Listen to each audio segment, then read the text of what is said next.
అదేవిధంగా వాల్తా యాక్ట్ పోయింది, అదేవిధంగా కాన్స్టిట్యూషనల్ ఆర్టికల్ 48A కూడా ఇక్కడ ఉల్లంఘించడం జరిగింది. లాస్ట్లో మన హైకోర్టు కూడా చెప్పింది, హైడ్రా విషయంలో శనివారం ఆదివారాల రోజులు మీరు కూల్చే ప్రయత్నం చేయొద్దు, శనివారం ఆదివారం చూసి మీరు డిస్ట్రక్షన్ చేయొద్దు అని మన రాష్ట్ర హైకోర్టు కూడా స్పష్టమైన తీర్పు హైడ్రా విషయంలో అన్ని విషయాల్లో ప్రభుత్వానికి చెప్పింది. దాన్ని కూడా ఈరోజు ఉల్లంఘించారు హైడ్రా విషయంలో.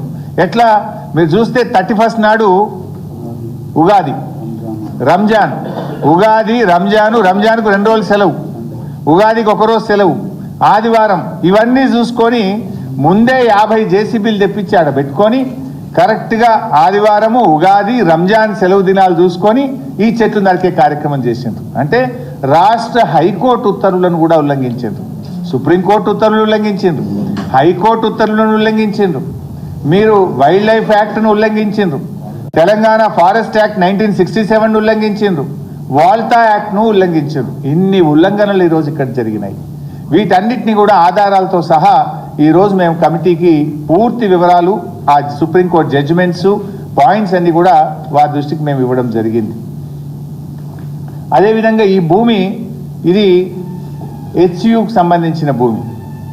ఈ లెటర్ కూడా మీ అందరికి కూడా మీడియాకు కూడా పంపిస్తాం. ఇందులో చాలా స్పష్టంగా ఈ భూమి హెచ్యుదని చెప్పిన వివరాలు కూడా ఉన్నాయి.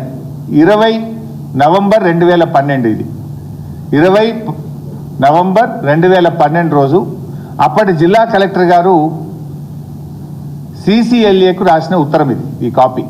ఇందులో చాలా స్పష్టంగా ఏం రాస్తారంటే, the RDO Chevalla has inspected the proposed land and recommended alienation of land for University of Hyderabad since lands has already been handed over to university in the year 1975. As seen from the inspection reports, the structures are located in the University of Hyderabad enclosed as Annexure 1.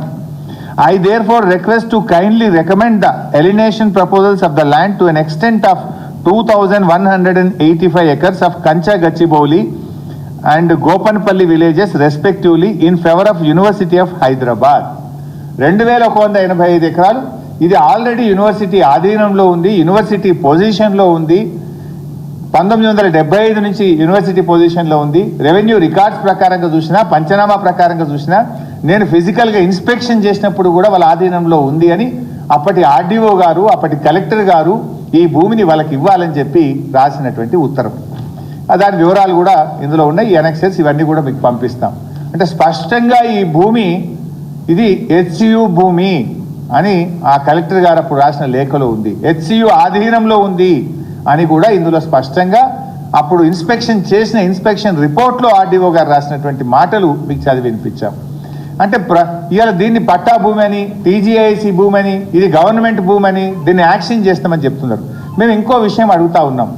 Development విషయంలో మీరు చేయొద్దని మేము అంటలేం. అక్కడ 14,000 ఎకరాలు pharma city కోసం సేకరించిన భూమి ఉన్నది కదా. నువ్వు డెవలప్మెంటే చేయాలనుకుంటే, ఇండస్ట్రీస్ పెట్టాలంటే ఏ చెట్లు లేకుండా, ఏ పర్యావరణం దెబ్బతినకుండా 14,000 ఎకరాల ఖాళీ భూమి అక్కడ ఉంది కదా. ఇక్కడ 400 ఎకరాల్లో దట్టమైనటువంటి చెట్లున్నాయి, వన్యప్రాణులు ఉన్నాయి. ఈ భూమిని ఎందుకు కూల్చే ప్రయత్నం చేస్తున్నారని చెప్పి మేము అడుగుతా ఉన్నాం.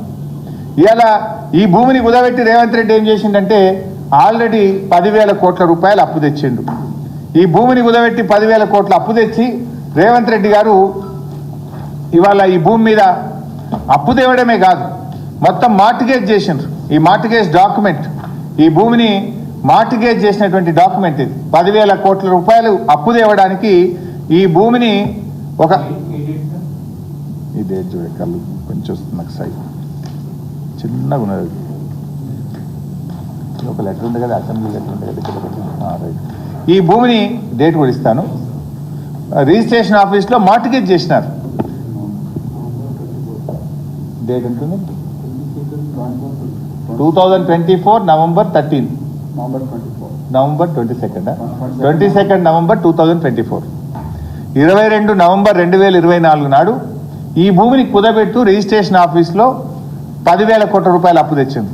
ఇందులో ఇంకా దుర్మార్గం ఏంటంటే, ఈ అప్పు ఇప్పియడానికి ఒక మధ్యలో బ్రోకర్ ఉంటాడు కదా, ఈ అప్పు ఇప్పియడానికి మధ్యలో బ్రోకర్గా వ్యవహరించినటువంటి వ్యక్తికి 169,83,00,000 లంచం ఇచ్చారు. లంచం అంటే బ్రోకర్ ఫీజు ఇచ్చారు. అప్పు ఇప్పించిన బ్రోకర్కు 169,83,00,000 బ్రోకర్ ఫీజు కట్టింది ఈ ప్రభుత్వం అప్పు ఇప్పించినందుకు. ఇది నేను ఉత్తరం చెప్తాను, ఇది అసెంబ్లీలో నేను వేసిన క్వశ్చన్కు రాతపూర్వక సమాధానం, రాష్ట్ర ప్రభుత్వం ఇచ్చిన డాక్యుమెంట్, ఇది నా సొంత కవిత్వం కాదు. నేను స్పష్టంగా ఇందులో ఏమడిగినా అంటే,